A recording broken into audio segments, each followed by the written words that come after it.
আমি একটু শামসুজ্জামান দুদু আপনার কাছ থেকেও, মানে যেহেতু বিষয়টি এখনো স্পষ্ট হয় নাই, আপনাদের ভেতরে কি বিষয়টি স্পষ্ট? আপনাদের নেতাদের সাথেও সম্পর্কের কথা বলছিলেন, মানে সাবেক নেতা, বহিষ্কৃত নেতা জনাব মুজিবুর রহমান মঞ্জু বলছিলেন। আহ, কে তিনি, কি উদ্দেশ্যে তিনি কাজ করছেন, বা তিনি আসলে কি করতে চান, এই বিষয়ে কি আপনারা মানে আপনাদের বোঝা সুযোগ হয়েছে? কে?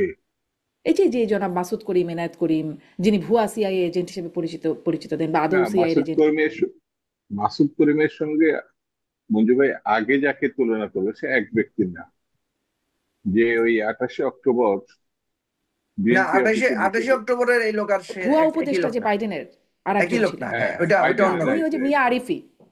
ওইটা আরেক লোক। হ্যাঁ, ওইটা মিয়াফে আরিফিন, এবং সম্ভবত সে পাবনার লোক, আমেরিকার নিবাসী। হ্যাঁ, সম্ভবত সে সে এই দুইজন দুইজন কিন্তু আলাদা লোক। হুম, আলাদা হ্যাঁ, ব্যক্তি। অবশ্যই।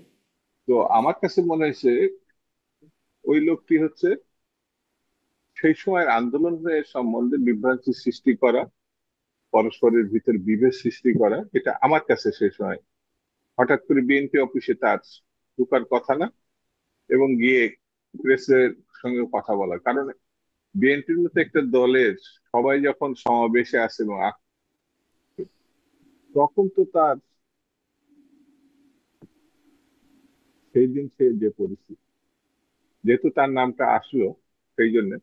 তো এই ধরনের কিছু লোক বিভিন্ন সময় বিভিন্ন ভাবে পরিস্থিতি ঘোলাটে করার জন্য, যেমন এই যে লোকটি এসে সিআইএর এজেন্ট হিসেবে নিজেকে দাবি করেছে এবং বিভিন্ন মহলে গিয়ে যোগাযোগ করার চেষ্টা করছে। তো এই লোকটি, হ্যাঁ, আমি মঞ্জু ভাইকে মনে করি যে মঞ্জু ভাই যেটা ব্যাখ্যা করলেন, যে পার্শ্ববর্তী বা খুব নিকট একটি দেশ তাদের সঙ্গে কানেক্টেড থাকতে পারে, কারণ এই দেশটি আহ কোথায় যেন আমি দেখলাম এখন ভারতীয় পক্ষ থেকে বলা আছে তারা এক্সক্লুসিভ একটা নির্বাচন চায়। গত 3-4টে নির্বাচনে ভারতের এই শব্দটা উচ্চারণ করতে, তো এখন আবার তারা এটা খুব হুম। চাচ্ছে এবং গণতান্ত্রিক নিজেদেরকে তৈরি করার চেষ্টা করে। পার্শ্ববর্তী দেশ আমার কাছে মনে হয়েছে, আমাদের দেশে আর কি স্বৈরতান্ত্রিক, পার্শ্ববর্তী দেশ তো স্বৈরতন্ত্রের বাবা, এটা মা হতে পারে।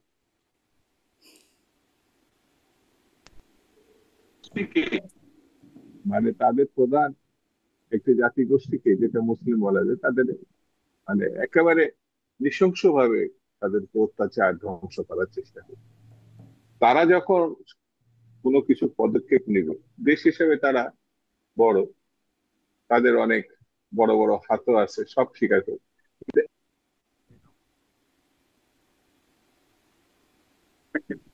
উপকার করেছে সেটা হচ্ছে স্বৈরতন্ত্রের পতনের পর তারা আমাদের বর্ডার বন্ধ করেছে, ব্যবসা বন্ধ করেছে, সবকিছু জায়গায় প্রতিবন্ধকতা সৃষ্টি করেছে। কিন্তু বাংলাদেশের মানুষ যে কোন রকম বিরোধিতা ছাড়া যত ধরনের বড় দেশই হোক না কেন নিজে উঠে দাঁড়াতে পারে, চলতে পারে, এটা কিন্তু গত এক বছরে বা তারও অধিক সময়ে এটা প্রমাণ করেছে। তারা আমাদের সাপোর্ট করুক আন্তর্জাতিকভাবে আর না করুক তাতে কিছু যায় আসে না।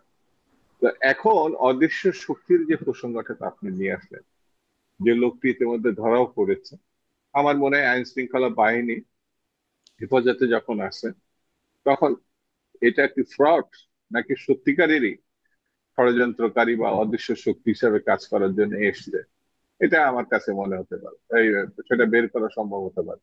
আরেকটি কথা এই প্রসঙ্গে বলি, আমাদের যত নির্বাচন নিকটবর্তী হচ্ছে ততই কিন্তু বিভিন্ন ধরনের পরিস্থিতি করার বিভিন্ন মত, তার মধ্যে একটি অংশ হতে পারে এই যে সিআইয়ের কথিত যে এজেন্ট, অতীতের কথা বললে তার ভূমিকা এবং বক্তব্য এবং কার্যক্রম।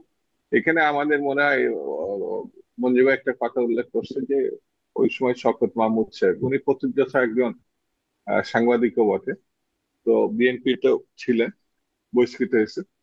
এখন কিন্তু আরেকজনের নাম আসছে ওইটা বাইরে, তিনি আবার ওই যে ইনসাফ পার্টি কথা বলেন, তো তিনিও আবার একটা পার্টি বানাইছেন। তিনি হচ্ছেন চলচ্চিত্র অভিনেতা মিস্টার কাঞ্চন, ইলিয়াস কাঞ্চন। ইলিয়াস কাঞ্চন। হুম।